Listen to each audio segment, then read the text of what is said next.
Hey everybody, this is Adagni in Crucify. So I wanted to go through parses a little bit with you guys today. Some of you know that I am a teacher, specifically a high school teacher. So I've been using Screencastify for all of my lessons. I literally make videos like this all the time, these little 5-minute snippets. This parsing for Warcraft logs I thought would actually be really beneficial to share with the guild as a whole. I wrote up something really large for my hunters, and I was like, heck, I know there's other people that are going to want to actually go through this and learn from it. So I might as well just make this for the whole guild. I ended up pulling up the parse that we had from BWL last night. So that'd be May 5th. And I'm using this parse in particular. BWL is our progression rate, of course. People are going to be trying the hardest for their buffs for BWL rather than like ZG or MC or something where people might not feel like they really need to care. So this is really going to show if people are going out of their way for any sort of consumables, they're going to use them here. So the numbers will typically be the highest here in BWL. Beyond that, this particular parse is effective because there were relatively few deaths for BWL. We had a relatively fast run. Again, people had a relatively clean go. So this is a really good parse for us to look at. The first thing that I personally look at is going to be the rankings every time. It just gives me a snapshot as to how people are doing. I'm not here to, tout my horn or anyone else's or really berate anyone for the numbers they get.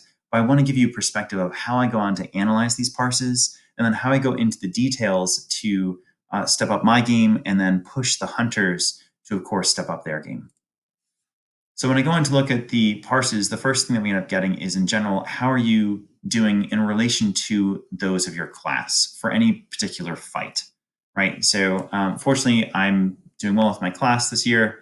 I end up looking at any of those that I score very, very highly with skepticism, meaning like I probably just crit a lot on that fight. I got lucky. But in general, I should be doing well. I should be in the blue or purple range for my parses because I know what I'm capable of and what I enjoy doing. Likewise, when I go on to look at my parses or any of the hunters' parses in particular, if we have any parses that are in the gray, like Jabba has one right here, that probably means he died early in the fight. And so that parse can largely be discounted or ignored in my mind, outside of the fact of if that was something that you could have controlled, such as, hey, that's Fire Maw, you probably got a breath or whatever it be, as happens to me all the time too. That's just something that, okay, I need to make a mental note as to how I position myself better to make sure that I'm not completely killing off the parse. And it's not about the numbers of wanting to get these numbers high.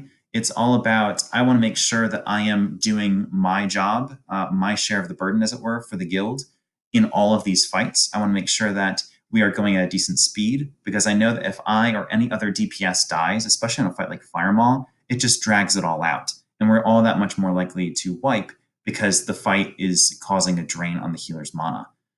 So for me, it's just always going to be important to push everyone within my immediate, group. Again, the hunters. Let's make sure that we're always stepping up, doing everything we can, min and maxing, especially on the boss fights, to pull the rate up. Also, of course, the healers, you guys can go into your details. Same thing with the tanks. You guys are always fucking in the purples and occasional blues, but you guys always do great. So I don't know how you do it, but you guys are just awesome. Us DPS, we're always trying to push, push, push, push, push. I'm sure you guys do too. You just make it look easy. So this is more for the DPS, but I guess some of the details will still apply for the healers.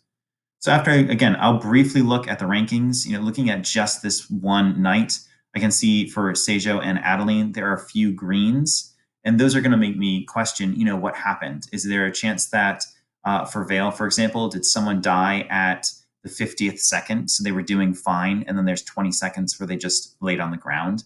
If so, then that's really understandable. If not, then that's something I really need to look at and question and see, is there a growth opportunity for us to have a conversation?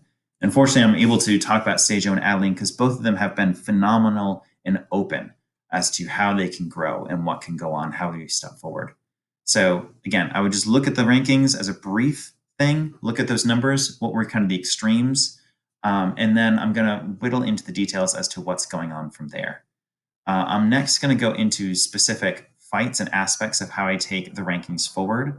And that's where I learn a lot of the details for me to grow and for my other fellow hunters to grow as well.